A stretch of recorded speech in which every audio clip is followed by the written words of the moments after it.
I wrote this song because I love that sound. Yeah. It's beautiful. And I thought, I got to do something with that sound. So it's such a How cool often you sound. get to use that chord, yeah. It's such a cool sound.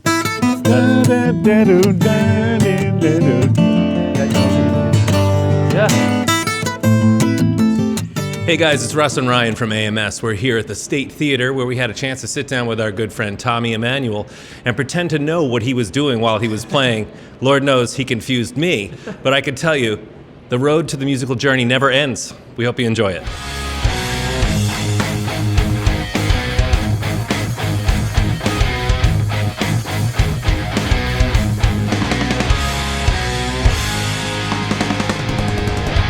Here's Scarlett's World.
All right. So that, to argue anyone who says that drums aren't important, your left leg, without that, being a drummer that you are, how much of that informs what you're doing on the guitar? Oh, I can't play. If you tape my feet down, I can't play. I have to move when I play, and I have to. The groove has to be in me, around me, on me, under me. It has to be everywhere. Yeah. You know. So and all the time I'm thinking like the record producer. At the same time, I'm looking for dynamics and trying to move things around and play certain things in a certain way to please my ear, kind of thing. All while I'm playing, It's a pretty bizarre place to be between my ears, but it's where music lives in me, And it would seem to come out of every part of it. And watching you play, I mean, I'm watching, part of me's trying to digest what's his left hand doing. And then I'm like, okay, and then I'm watching your right hand. And it was like a hi-hat, it was like a bass drum, it was like a cymbal crash, and then bringing it back and quieting down. And then all of that was in there. Yeah. How do you come about to do? How does that arrive, or is it just? Thinking. Well, as I said, I think like a producer. I'm producing the record, kind of thing, you know, and so the record needs to have always things unfolding as the song unfolds, different ideas. That's the reason why the first time round, da, da, da, dee, doo, da. Second time it goes, da, da, da, dee, doo, da, da, da, da, da, dee, doo, da, da. Right? Mm-hmm. It leads up to there, right? The second time. And then straight into the first bridge. Straight out of the first bridge into the second bridge of the... Now it's starting to open up and tell us where it's going. And then it eventually comes back down to here and then back to the main theme, but it's a little more gentle, you know, because we've had the adventure. Now we're going home now. We've had our adventure. Yeah, you know what I mean? as much as you have that going between your ears, like you said, your joy still comes out with, like, it doesn't look like you're laboring. It looks like you're enjoying. Oh, not absolutely. thinking about it in that regard. And Yeah. even looking at your hand, I'm a little annoyed with myself because I'm this close and I'm seeing B minor, I'm seeing A, I'm seeing G, I'm seeing E. Yeah. But like I don't know what you're doing that I'm hearing versus what I'm actually seeing, if that makes any sense. Well, what's going on for me is I'm the lead singer singing the melody, right? Yeah. Da, da, da, da, da, da, da, da, do, da, da, ba, ba, boom, ba. Here in Scarlett's world, do, da, da, da. The reprise at the end, you know, yeah. and then the ending. I purposely did that. It's the 80s. Right. Well, I mean, I'm hearing Mark Knopfler. Of course. Yeah. What a great thing to quote, Dire Straits, you know. And this song started out, when I first got the idea, it started out like this. Almost like an etude or something. Okay. And it sounds a bit Russian. It does, but like a lullaby too. Exactly, Yeah. exactly. And that's a good thing, you know, because if you think about famous Russian songs, those were the da-da-da-da-da-da-da-da. That's a famous Russian song, right?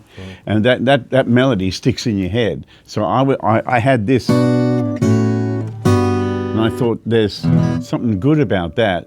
And then I thought, okay, well, I was very inspired by Scarlett Johansson's movie Lucy, right? And of course, my oldest granddaughter is Scarlett, and she definitely lives in Scarlett's world. You know what I mean? So I wrote it for both Scarletts. You know, I wrote it as an homage to Scarlett Johansson for her incredible work as a storyteller and an actress. And that movie, Lucy, really moved me. The parts of it were just, wow. It really blew my mind and made me think about that I'm here and this is my only time on earth. What am I going to do with it, kind of thing? You know, It really made me think about that. And so when I was writing this piece, I actually, this is one of the few songs that I overwrote everything, right? Normally I write a song in a maximum an hour. You know, and it's all done. Really? Now I got to practice it and play it on the show tonight. You know, that's kind of how I normally work. This song, I labored with it. I wrote other parts and did different things for nearly 2 weeks on the road. Wow! Until eventually, see, this is the songwriter up here. He's full of ideas. He wants to be clever. He's trying to throw ideas at me. Right? And I'm doing all this stuff. And then eventually I start listening to the one down here. And this is the one that has to be satisfied. So in the end, all the extra writing that I did for Scarlett's World, I ended up losing and saying it's taken away from the continuity of the story and takes away from its little, there's a slight sense of urgency in the middle, right?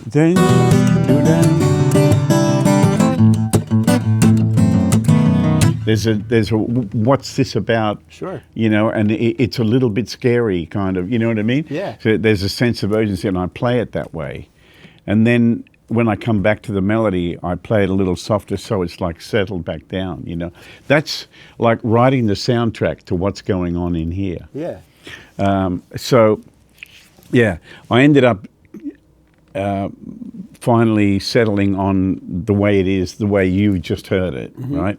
And I got rid of all the other stuff because actually it was just me trying to be clever when the song didn't need me to be clever. It needed me to tell the story. So, you know, I had just done a couple of tours with other guitar players like Mike Dawes, who had so many beautiful things going, and I thought I got to write something and put some of that in, and you know, and it didn't work because that's not me. Yeah. You know, the way this song is tells the story. Okay, next, you know, that's me. So just out of curiosity, with that song as an example, go and say 2 weeks long, do you ever enter to that mode where you bounce ideas even off of other folks as you're kind of like storyboarding it? Or do you more or less kind of keep to yourself in terms of that world? I like to play it for the guys who work with me, my sound man and my lighting guy. You know, like the first time I played it for Zach, my lighting guy, he goes, "Oh, Dire Straits." He heard it straight away. Sure. Right? Well, I mean, I think it's an homage. I don't think it was a rip. It's reminiscent of that. Exactly. But its own thing altogether. Yeah, and I just like this, the feel of.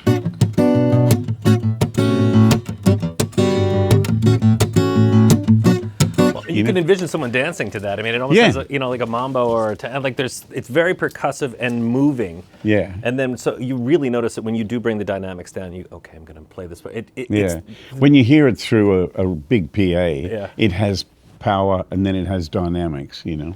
And that's all in your hands. I mean, I think as players and as people who work for musical retailers, I mean, you know, we're always fostering the idea of buying more gear and buying all these things to help come up with ways to add dynamics to your playing. But in reality, it's got to come from you first. And this and the guitar, and you just go, wow. I mean, well, I hate to tell you, but if you look at my complicated stage setup, you'll find one pedal on stage. Is it delay? It's a tuner that mutes. A tuner that mutes. That's my only pedal. Right. That goes into a AER preamp. And I go in there and straight into the PA, so it's coming direct from the pickup and the mic in this guitar. And that's, Steve, my sound man, tells me that in this PA system, that signal is the biggest signal I have. Right? It's big and round. It has like lovely low mids and woodiness. And then I come out of that and I go into the Udo Rosner Da Capo amp. And I come out of that into the PA, and he meshes the two together. And so basically, the amp gives you other things. It kind of puts air around the sound and what I call grit. It just makes it sound a little more gritty. You know what I mean? Like you put a CD on and turn it up really loud. It's that kind of grit, you know? And that's what the amp does for me. And on the preamp, I can control the volume of the amp from here rather than going to the amp. The amp just stays there, and it's not pointing at the audience. You never point your amp at the audience. It's always pointing that way and then into the PA, right? And I can control the level of the direct signal or the amp signal or both, you know. Are you ever using delay, like from the board or anything like that? For like, I'm thinking initiation you mentioned before. Initiation. Well, I haven't been playing it this tour, but when I do initiation, I just use a little Boss delay pedal that I bought 30 years ago. Hey, Boss does good delay. It's good delay. It just does everything I need. Yeah, and you're not relying on a lot of trickery, obviously. But you could see where you were saying before, at the pitfall of trying to be clever.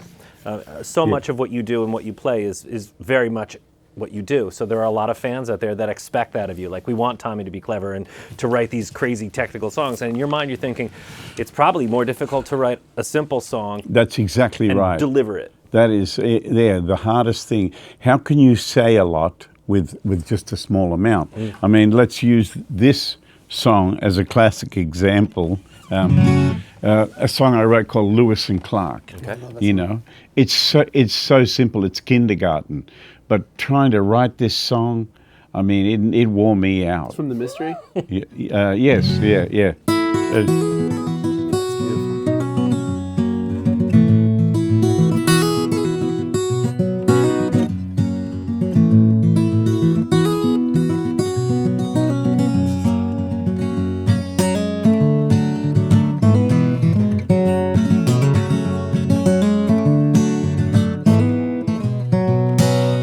Chorus.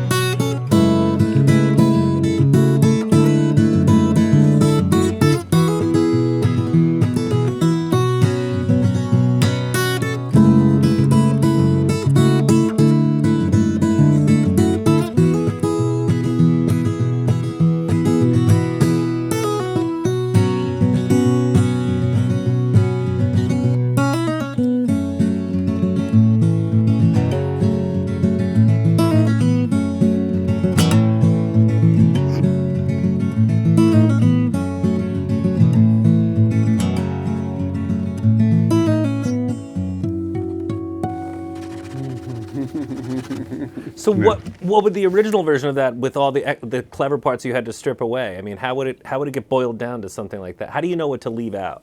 Oh, well, I didn't have any other parts in this song. Okay. Yeah.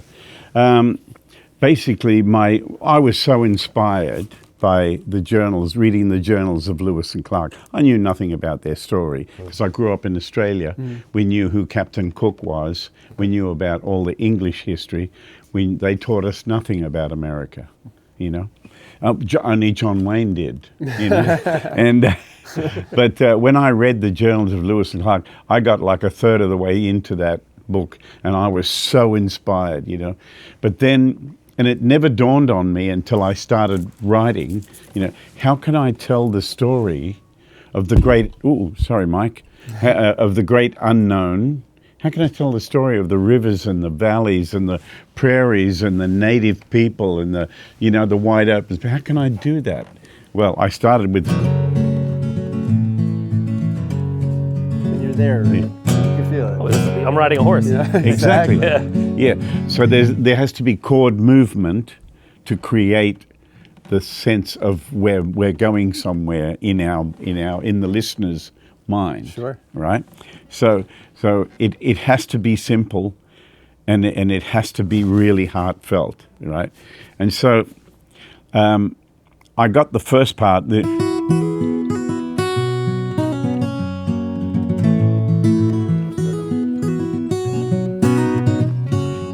I got all that in 5 minutes, you know, boom, there it was. And each time I got to where the chorus, the real power part has to come. Nothing was happening, and this guy up here is throwing me idea after idea. Hit the wall. Yeah, and in the end, I did what I knew to do, and that is surrender. I put the guitar down and I said, "It's got to come to me," you know. I can't, if there's anything I've learned that I can tell you today, you cannot force music. It doesn't work. But you can be ready when it's ready to come to you, you know. So here's what I did. I knew I had the first part. I knew it was right, and it was telling me everything I needed to know. And I went to bed, and I got up really early. The sun was just coming up, and we were in Lake Oswego near Portland, Oregon, and I was staying at a hotel right on the lake. And I walked out onto the balcony and looked out at the lake, and this voice in my head said, "If you bring your love with you."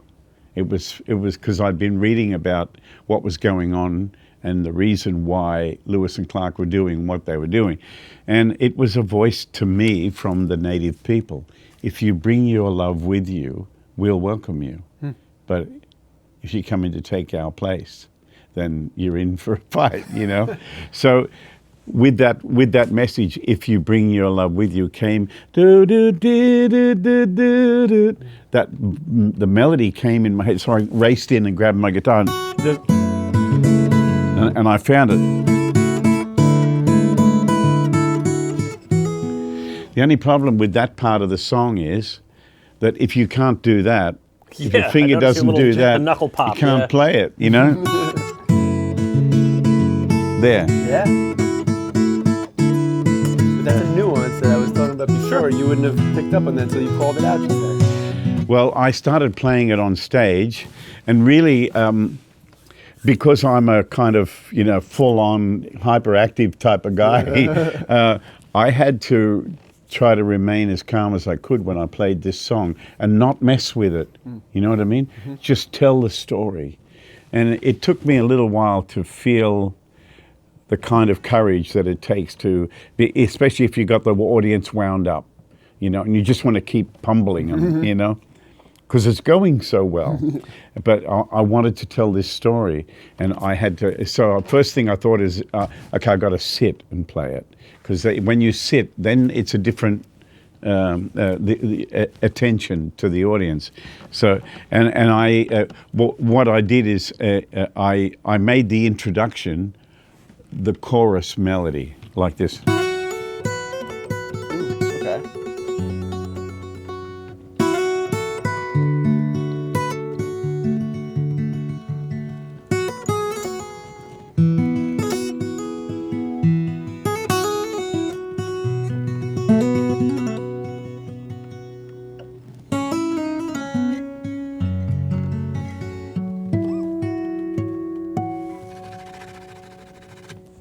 Then You lure them in, yeah. there it is. Now, this is the boat has just left, Yeah, and yeah, we're yeah. going down the river, and so that's the movie in my head. But I'm sorry to interrupt, but that was Yeah, what right. I was going to ask. There's such a visual quality to what you're doing. I mean, it sounds like the score to a movie, and I'm sure that's not. I try to do that all the time. That's how I write. Yeah. I'm always writing for something. Like this song here.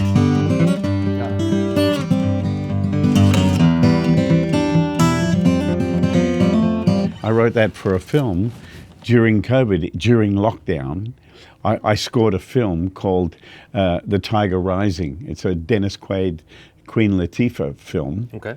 And I wrote all the music for the whole film with the exception of the opening theme, which was written by the musical director of the film. And I wrote the whole thing on my iPhone, right? Because I can't write music, right? I can write you a song, but I can't write it on paper, right?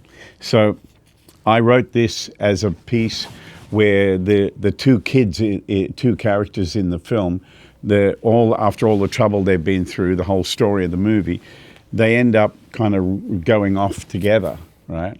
And so I called it Young Travelers, And it's kind of a message, really, to the youth of the world, to be a traveler, to go out and see other young travelers and, realize that we're all one race, we're all one people, and go out and travel, That's what the song's about, So,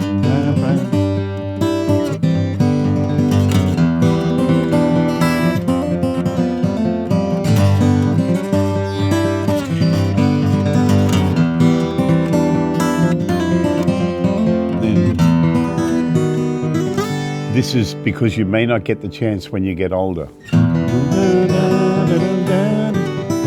It's kind of wistful, yeah. Yeah, and that part there, when I was writing this song, I just suddenly thought about Paul McCartney when I was writing that, and I thought, what would Paul do? Oh, I like that melody and the chords. He'd probably just repeat it. So I went, I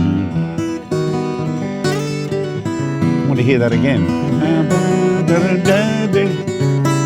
Right, I'm quoting it in a different way the second time.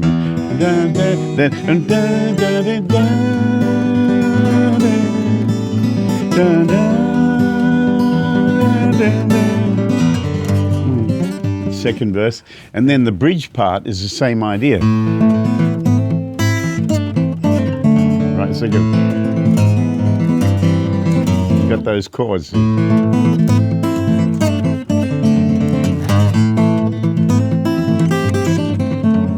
Same chords, different melody each time. Down, down, down, down. Yeah. Now it's open.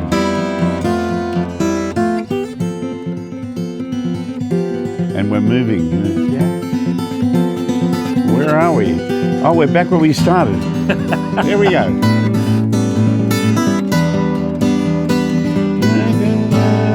Take a breath and You're back. And there is that travel. Like before we were on a horse, I'm on a train with that one. I'm going somewhere. Yeah, You know, exactly. just chugging along. Is it Yeah. true you like writing on trains too? Oh, heard that I've before. written songs on trains. Yeah. Definitely. Yeah. Train to Dusseldorf. My song Fuel, that was written on a train trip.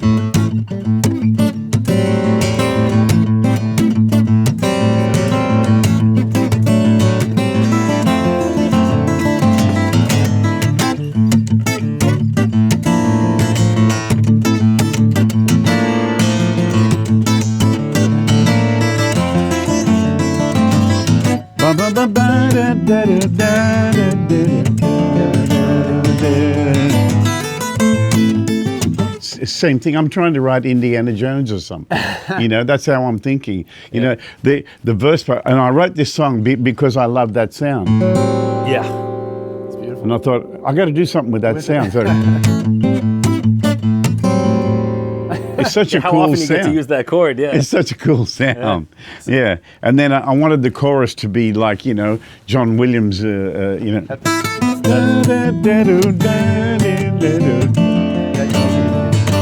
Yeah.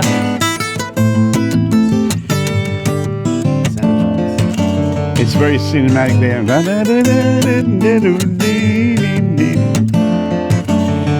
And now.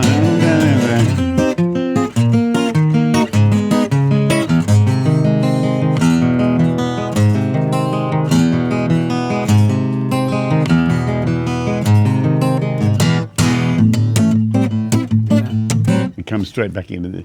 You can tap time straight through Oh, the whole yeah. thing. Yeah, without missing. Yeah, Yeah, absolutely. it changes time signatures, but if you keep doing that, it'll end up right back there. So, yeah. So, and then there's a love section in the middle.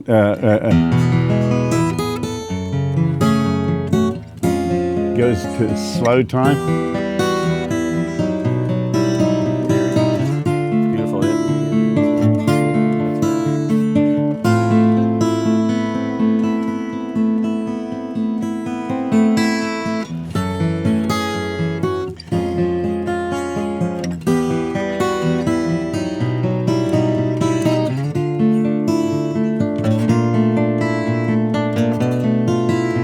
Yeah. Back to the tempo.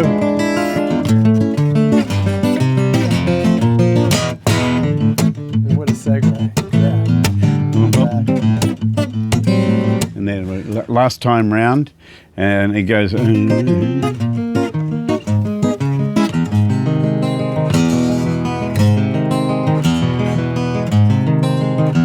And here's our finish.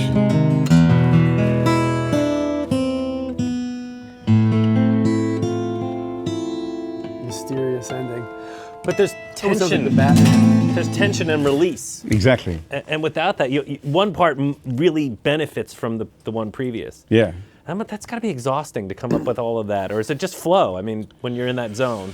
Well, it has to please me. Right. I'm a tough cookie when it comes to writing. It's got to be. You know, is it telling me everything? Is it taking me somewhere? You know. So where do you go when you're doing the writing, and then you make the distinction of maybe some idea that's been kicking around, and you're thinking maybe this is more of a vocal tune. Maybe I want to instead because you're all humming my your songs, things, I'm right? trying to be vocal songs. You are because you've been humming them already. That's right. Throughout the whole interview. Yeah, So yeah. then how do you go from no, I'm going to do some on my guitar versus you know what this would be nice to throw like one of my favorite songs of yours is Walls. And I think that is Yeah. I didn't write Walls. Oh, gorgeous tune. The Oh, it's a guitar great work tune. that you lay on that. Yeah, that's. Let's see. Walls. Where is it? It's. Stump the band now, don't you? Oh, Yeah, that's all right. I got it, done it. Yes. Some walls are made of stone. Sometimes we build our own. Some walls stand for years, and some wash away with tears. Beautiful female vocal that comes in with it. Yeah, that's Pam Rose. Oh. She wrote that song. Beautiful. beautiful. Gorgeous song. But you've done plenty of tunes with melodies that you've come up with. Well, yourself vocally. you hear how the bass works in that. Here's a song of mine called "Keep It Simple," and I use that same. I wrote this long before Walls came out. So I love the sound of a chord with the third in the bass. So you're playing in a C shape. You have that, right? So the song goes.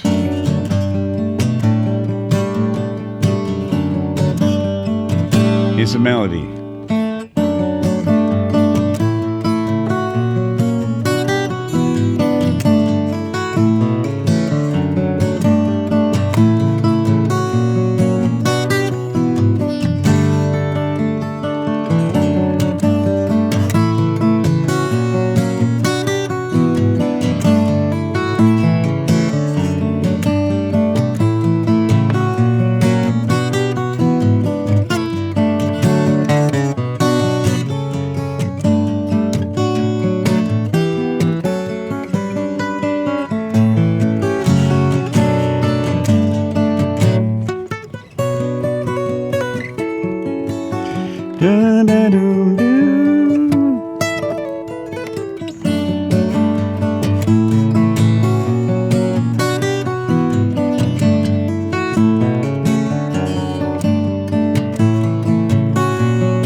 And all that came about because I like that. Yeah. You know what's funny? What I'm hearing there, and forgive me if I'm way off base, but I hear a James Taylor. Oh, kind of vibe to absolutely. that. And again, I think people think of him as a singer, and what a great guitar player he is. Yeah. Yeah, And but so- what a writer, you know? But to me, when I hear you play, I can hear elements of that, and I hear that is a very Emmanuel thing. But I hear Chet Atkins, and I hear Yeah. Mark Knopfler, and I hear James Taylor. Absolutely, But and who's Carole a guitar King. player that doesn't get enough? In your mind, like someone who just like, oh my God, no one ever talks about. Like I think Paul Simon's one of those. I just think what a great guitar player, but we think of the song, so we don't think of him dazzling you with technique. Oh, right. Well, he doesn't dazzle you with technique, but he dazzles you with everything he does, you Right. know. So, Paul Simon's way of playing is typical of people his age who learned how to play,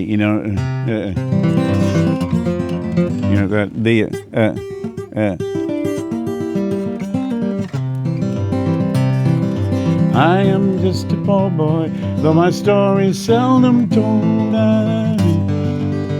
Yeah, that's how we accompanied ourselves when Right. we in the 60s. Singer-songwriter. His There it campfire is. almost. Yeah, yeah. But there's something to that he took that and kind of brought it somewhere else. Oh, absolutely. Well, he's genius, you Yeah. know. Well, what about this?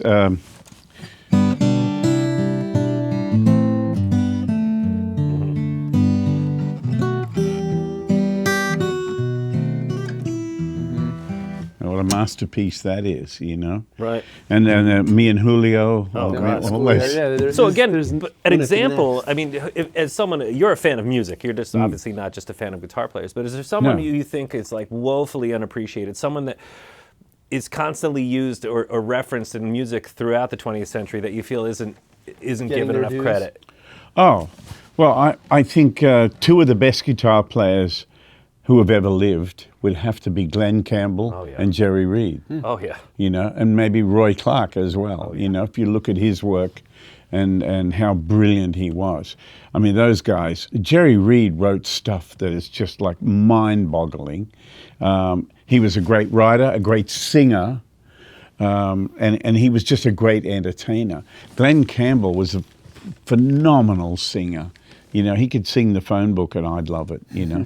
And every time I hear him sing Galveston, it just chokes me up how Wichita good Lineman, it is. yeah. Wichita Lineman, exactly. But they all three of those players also had a really good sense of humor, and I think that's Yeah. something that has to come out. And you obviously Yeah. have a very good sense of humor too. And I think music. Well, that you is have to humorless- have. This is life. It's, Well, you're right.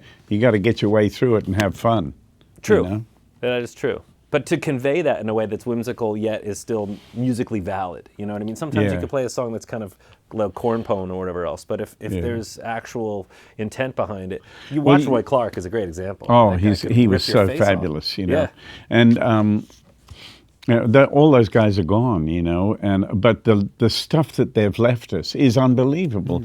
I remember trying to figure out, you know, how the hell did Jerry Reed end up being the way he is? You know, it's like no one sounds like that, and it's his guitar playing and his ideas and chordal ideas and the way he sang, and I just thought, like, God, this is so unique, you know. And when I finally met him, I said to him, Jerry, how did you end up, you know, like, he just went, I'm just trying to be Ray Charles. And that's it, you know what I mean? His guitar playing is based on Ray's piano playing and Chet Atkins and Merle Travis's influence, but coming through the R&B music of Ray Charles. And I realized, oh, that's what it is, you know. All his licks were piano-style licks.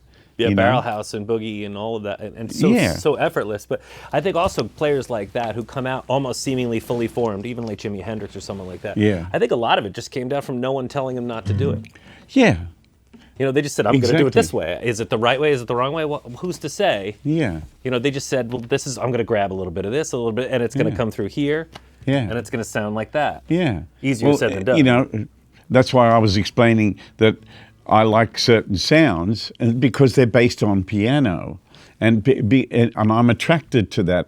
I can't play the piano. It's my favorite instrument. I can't play anything on it. I wish I could, but I can't.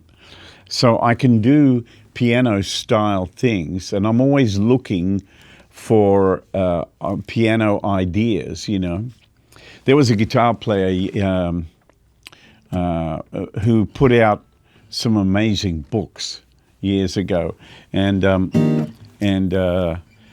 I remember that there was a version of a song I had to learn when I was playing in like a big band. I had to learn all the Sinatra songs and all that. And it was called "Watch What Happens," and it was everyone played it in E flat, and the bridge is in G, and it goes. So the song goes, "Watch what happens, cold." Right. This is what I'll think of his name in a second. Watch what happens.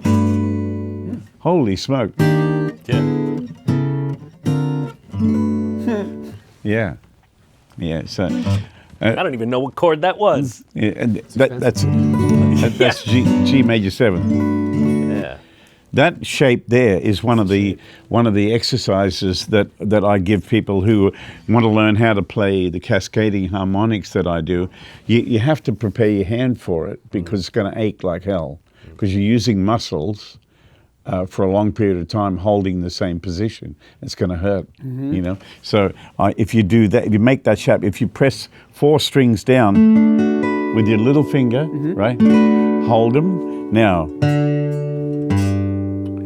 stretch, look at that. It's quite the stretch. And that strengthens all this, you know, especially if you do it in F there.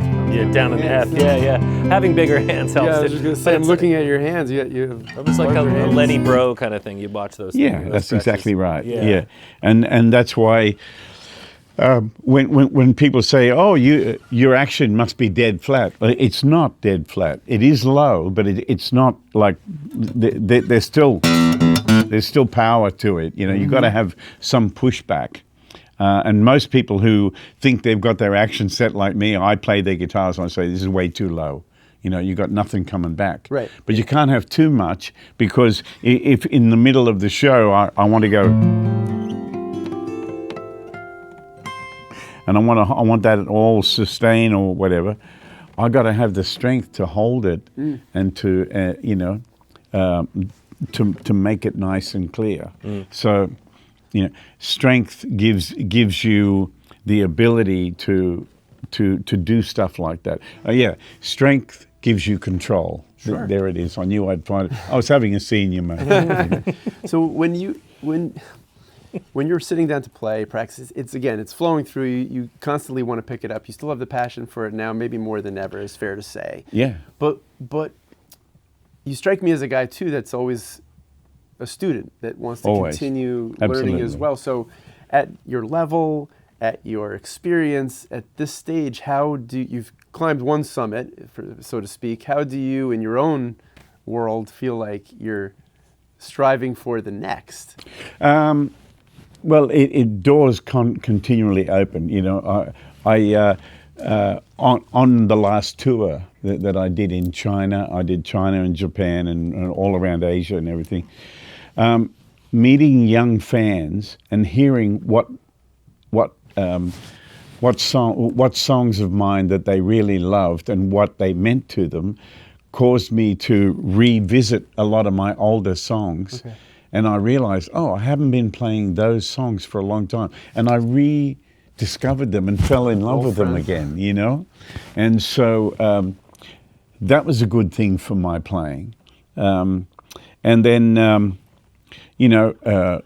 playing all the new songs from my latest album, opening the show with 4 brand new songs, that are real challenging to play. That's a good challenge, you know. So, sure. You know, and so there's always something pushing me, you know. But, you know, because I'm not 21 anymore. 25. Well, I'm 21 up here, but the rest of me is 70, and so I know how to relax. Yeah. You know, I'm not stressed out about stuff, and I don't walk around trying to compare myself to everybody else. Don't waste your time doing that. You know, and you know, I know that there are a million people better than me out there, but I play it the way I play, I write the way I write, and I sound like I sound. So I've got to be happy with that, you know. When I was young, of course, I was eager for experience and knowledge, and I was trying to play like Larry Carlton, and I was trying to play like George Benson, and I was trying to play like Doc Watson, and I was trying to play like, you know, and I realized in the end I found my way. I found my sound. It just takes time.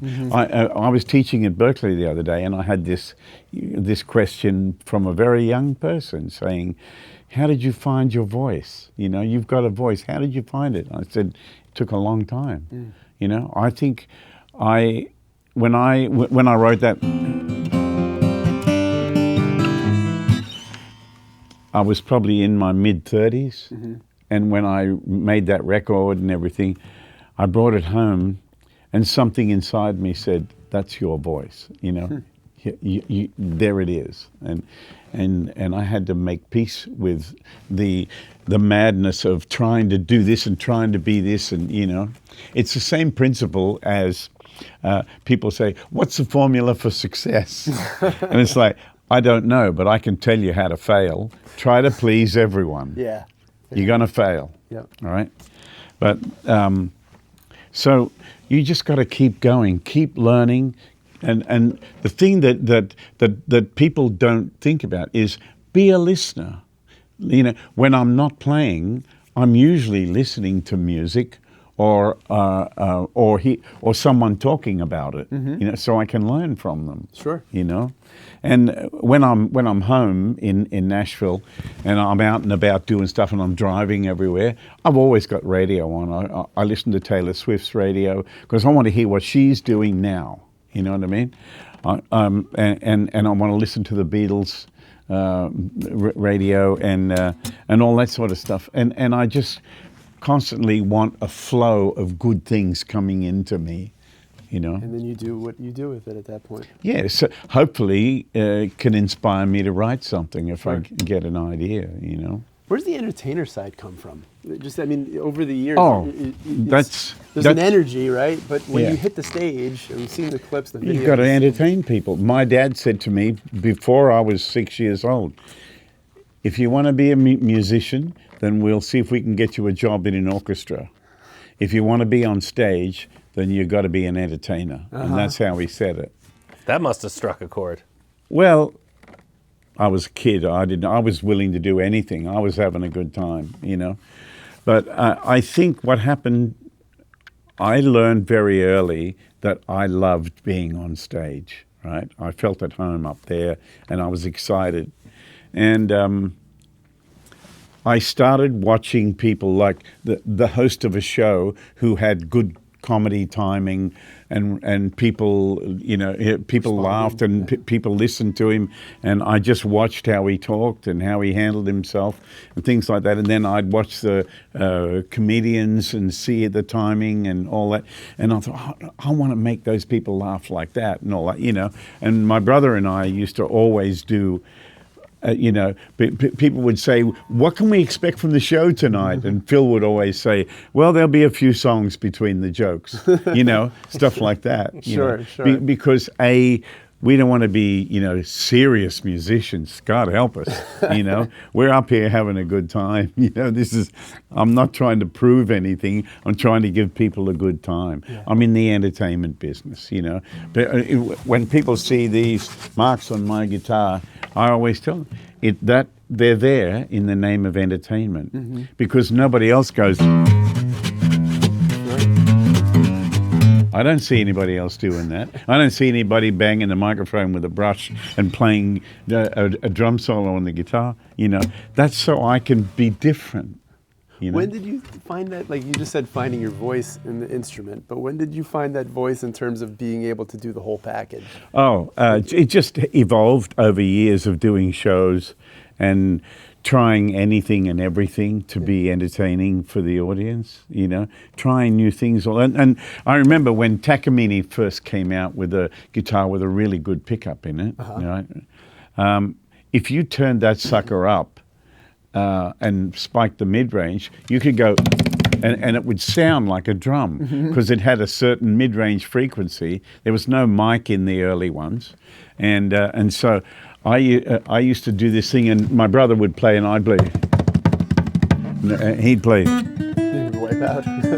Yeah, and all that sort of stuff, And one night we're playing away, and he's playing a Strat, and we're playing Santana's Europa, and the crowd are like really going crazy, and we've built the show to this incredible crescendo for a point, and he broke a string on a Strat, and he just went all out of tune, and so there we are, and I'm really going. Yeah, I'm really going at it. And he just goes, "Take it," and walked off. And I'm like, "Take what?" And I just turned the guitar up flat out and just started banging on it. And the crowd went off. They loved it. And I thought, okay, we've got to keep this in the show. Well, light bulb moment. Yeah, right? exactly. Yeah. And that was the first time that I went, all that sort of stuff. I just did it out of necessity. Yeah. But again, that's where that drum training comes in too. I mean, it is invaluable as there's so much of that in what you do. I feel like the thing that probably keeps people from fully being as happy on stage as you are is ego. I think sometimes that's the kind of thing, especially as we get older, we learn to jettison ego and just go, I'm going to rely on my ability. I know I can do this, and I enjoy it. I'm not out there to slay everybody. Yeah. Have you seen ego get the best of other musicians, do you think? Oh, I'm sure, and I'm sure that I had enough to go around myself, and when you finally grow up, and realize that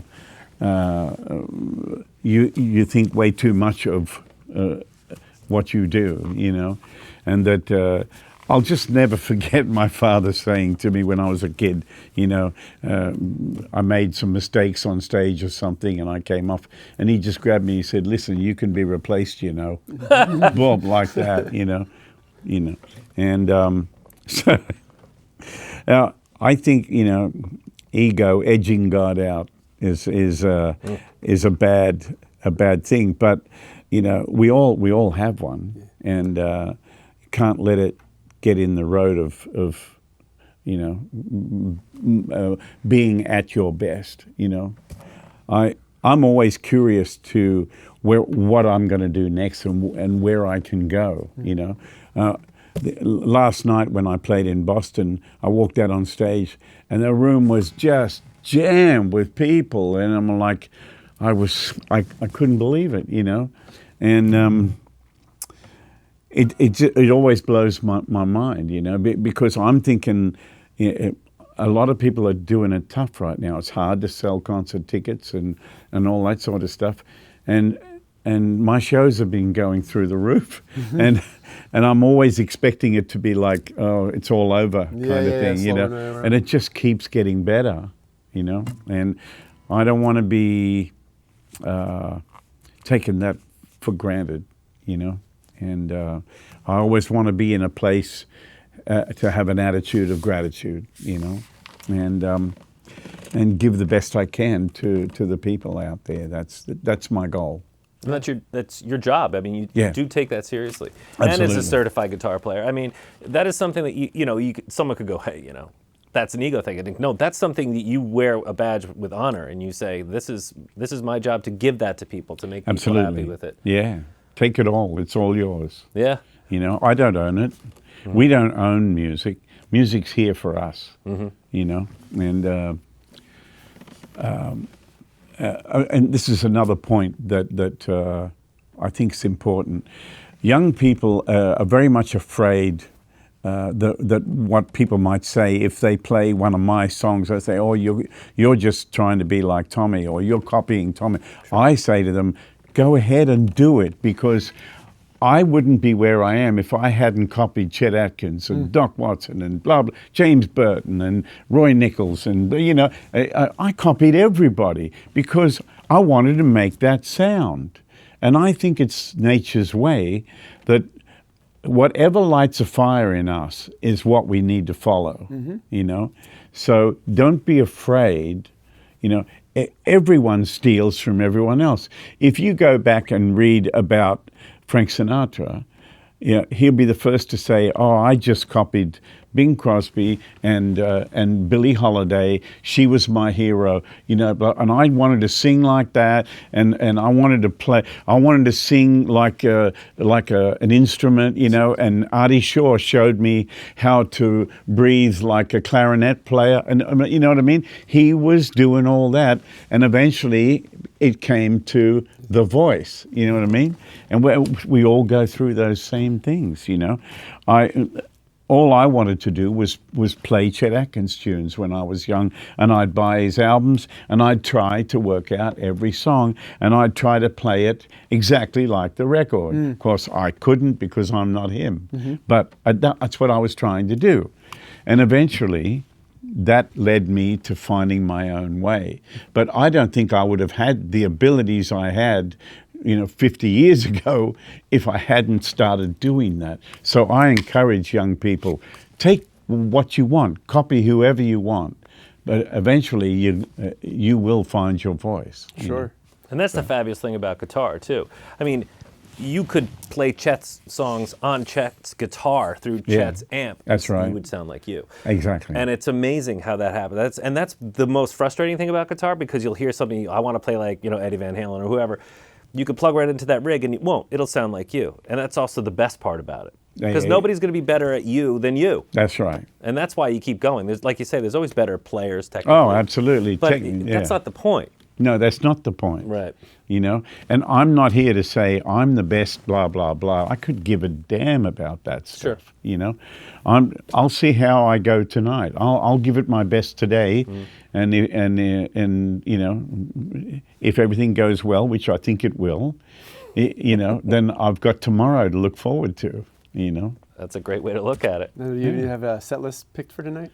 No, I don't use a set list. So you just make it up as you go along. I mean, there's some people who say that, but it seems to me like that's it. I'm going to go up there and see what hits me. Well, because I have my album Living in the Light out at the moment, and it's all very fresh, I usually open with at least 4 songs. Why not? New songs at the start. And they're going over well already. They are. So why not? Absolutely. And then I can go anywhere after that, you know. Yep, that's great. Yeah. So I have one last question myself. The entry point to Tommy Emmanuel for me was the Beatles medley. Oh, right. That was the first thing that I had, came on my radar for you. Just a little backstory, I guess, because I never heard it. Like, where did your arrangement, where you started to, I know you're a Beatles fan, we're Beatles fans, the vast catalog. Well, you landed on a handful and you merged them seamlessly into one another. Well, it varies all the time. You know, like you've got She's a Woman. I imagined, okay, if John Lennon and Merle Travis got together, what would it sound like? And it was like...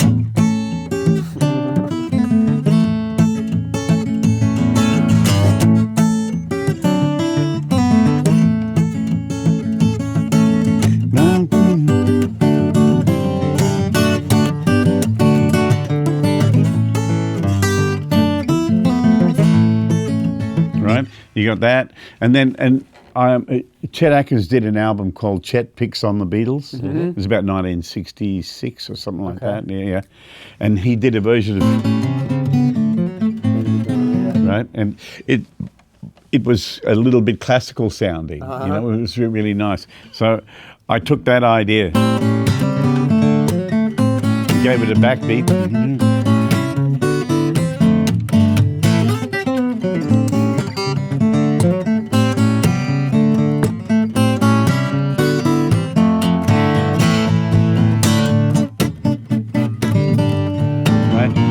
And the audience used to go wild when I go into it, you know. So then I started thinking, well, I've got to have more. I've got to do more than just that, you know. So I thought, what's another one? So, right. So how am I going to?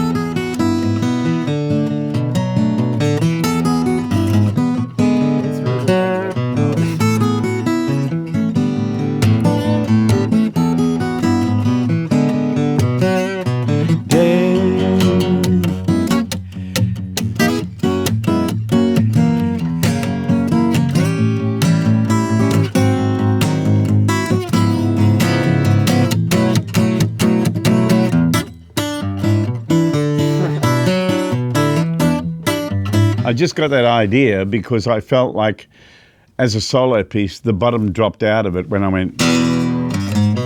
So I wanted something to keep the groove going. So I just thought, okay, if I could do that and do that. So. The piano. Yeah.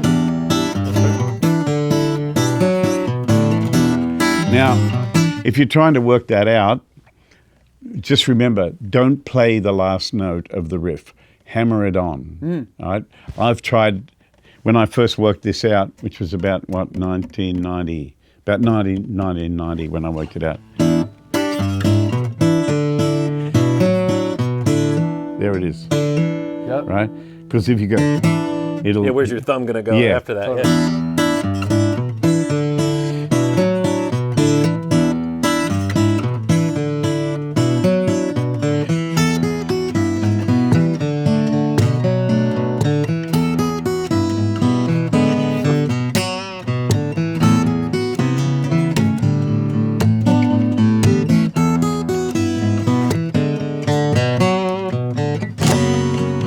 And that's...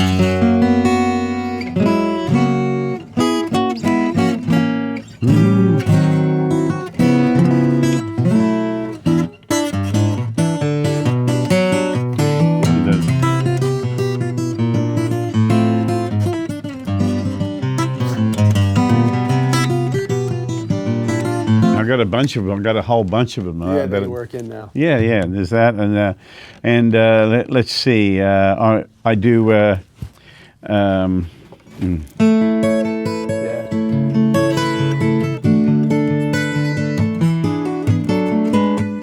Yeah. So there's a bit of everything, and I just like the chance for people to hear, because if they don't understand anything else I'm playing, right, and they don't really get it, if they hear the Beatles, They're going to get it. They're going to say, "Oh, I know that. how's he playing that part and that part at the same time?" Yeah. Sounds like two guitars. So it's a bit of everything, and now I kind of play that stuff, and then I go into classical gas, and it's like, what else is going to happen? You know, what else is he going to throw at us? You know, But that's the beauty. I mean, you want to keep them guessing to some degree. You got to, and you know how to keep a crowd. There's that ebb and flow, and it's like, well, he could just do Beatles songs all night, and I'd love it. But the fact is, there's so many different avenues to explore, and that's the beauty of it. It never ends. Exactly, and that's part of being in the entertainment business. Yeah. You know, I remember reading an article with Penn and Teller, and they said, "What is entertainment?" The journalist said to Penn, "What is entertainment?" And he just said, "Surprise me," and there it is. Boom. Boom. So yeah, and it surprise me equals entertainment. You know? That's hard to refute. Yep. Isn't it? Yeah. It's just like, what else are you going to do? I remember 40 years ago when I was playing classical gas, I did all this stuff.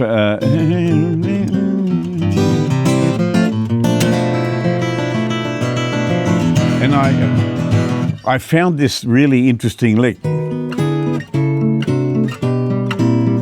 Right? Cool. So I thought, I wonder, so I can put one more thing on the end, you know? So, let me see.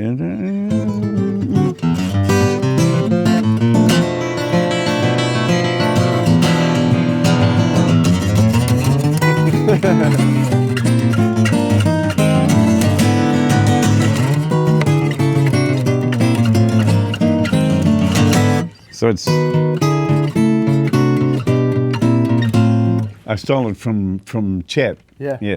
He did it on a song called "You'd Be So Nice to Come Home To," and he just did it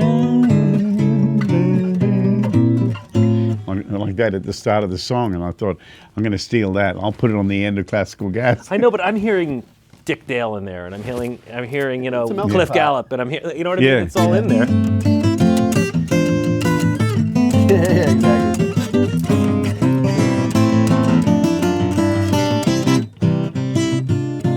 So forth, you know. It's open-ended, you know. You can do what you like with it. You know? How did you end up finding those voices out when you were younger? When you were listening to Chet early on and we didn't have the internet and you weren't just going through? That's how much I listened and played. Was it just was- a it was constant looking- experimentation? Looking for everything, yeah. Yeah. As soon as I heard something I was interested in, I'd be looking for Jump it. all over it. Absolutely, yeah. And I know young guys, you know, a third my age who are just like that. You know, I play a song a different way and they go, you didn't play it like that when I saw you at blah, blah, blah. You did this, you know, and they videoed me and they learned. And I said, well, that's how I played it that night. Yeah. You know?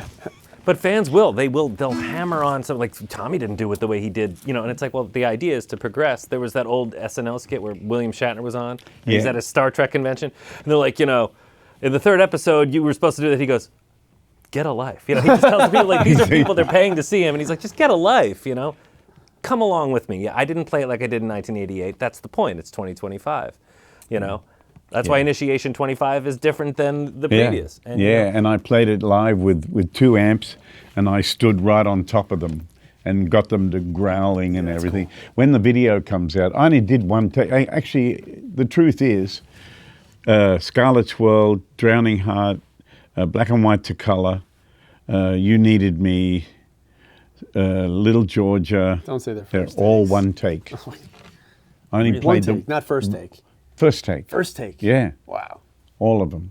well, you know, Yeah, it costs money Initiation. to rent a studio. So. Did you know that when I put this album together, I wanted to work with Vance Powell, who my manager Brian had turned me on to, and sent me some tracks with Chris Stapleton and Jack White and all that. And I loved his sound and everything. But I could only get him for 4 days. Jeez. Yeah, this was well over a year ago when I booked him. So I knew then, okay, I'm going to get this album done and finished in 4 days. So I did. The first day I recorded 5 songs, finished, mixed, and done. The first day. And does that include vocals as well? Like, you know, waiting for good times to come. Now, he really helped me with that. Yeah. Because I wear hearing aids, right? I was struggling to hear the pitch well, right? And he came out and he said, you know, if you just take the headphones off and just sing normally, just play and sing, he said, and don't try to push it or make it perfect. Don't do any of that. Just do that. He said, I bet it feels right. So I Because that's what it sounds like on the recording. yeah. So I'm sitting with just like this, with a mic on the guitar and a mic here, and I say, I've got to tell you, I've been racking my brain. I'm looking for a way out. And I got it the first take because I wasn't struggling to hear my pitch and everything. You know, I suddenly heard the texture of my own voice, and I liked that sound. So. Well, it's a powerful song too. Obviously, it's a message that, you know, especially Yeah. these days, seems, you know, very poignant. Absolutely, and that's one of the reasons why we chose that song. And I had never heard Doc sing it, and when I heard Doc sing it, I thought, yeah, I got to do this song. You know, Put your stamp on it. Yeah. yeah, I just love the way because Doc's voice always moves me when I hear him sing. You know, when he sang on the Opry with Alison Krauss and they did When I Went Down to the River to Pray, studying about that good old way.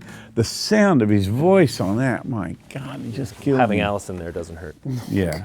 Again, another one that could sing you the phone book. It's Or Emmylou Harris or something. gorgeous, Yeah. gorgeous voice. Absolutely, yeah. So what does a fellow like Vance Powell bring to your sessions, especially within 4 Okay, days? the thing I loved about working with Vance was he was really a real no BS, straight to work guy. The rule is we start at 10, we finish at 6, we're done. Yep. And we mix as we go. Right? Wow. So we get a sound that we're both happy with, okay? And I'll go in and I'll play Scarlett's World, and I'll have a listen to it, and okay, it sounds good. All right, I'll go get a coffee. He'll mix it. He'll do what he does, and I'll come back in half an hour later, and he'll have it cleaned up and ready to go and play it to me. Nice. All right, we'll move on and do the next one. But that's a how we work. collaborative thing. There's especially guitar players. There's always I could do better.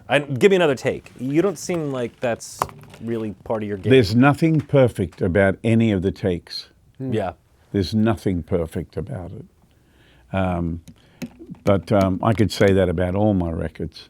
You know? You ever look back and go, oh man. I Oh, wish-" of course, Yeah. every time. Yeah. But you know, there's a sense of honesty and a kind of urgency, which has a kind of power to it. It has its own little power, you know. Sure. And so I got it all done. I when I decided to do Maxine and sing that song, I've always loved that song, and Vance suggested a girl named Crystal, who's the backing singer with Jelly Roll, and he said, she can sound like anybody. Why don't we get her in? She'll be quick.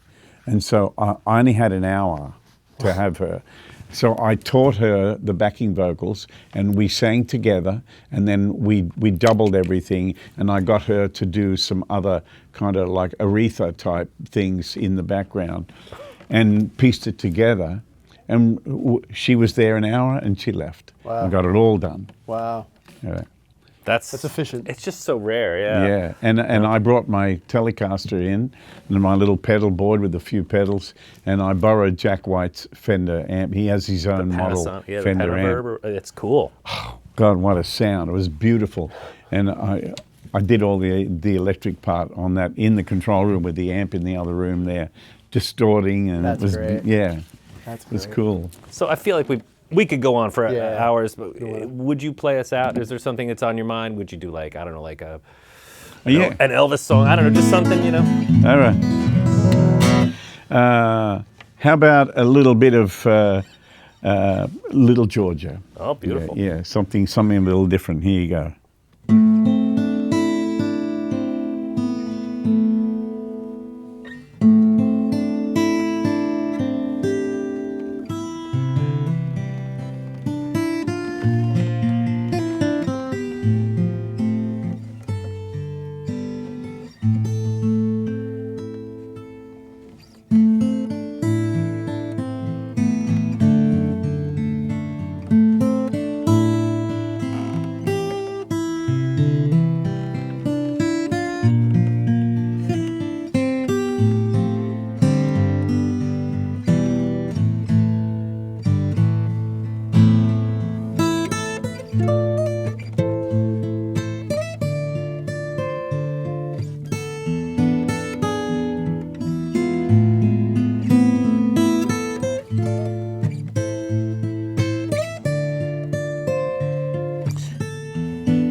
Beautiful. That'll do. And again, one take. Yeah. That's it.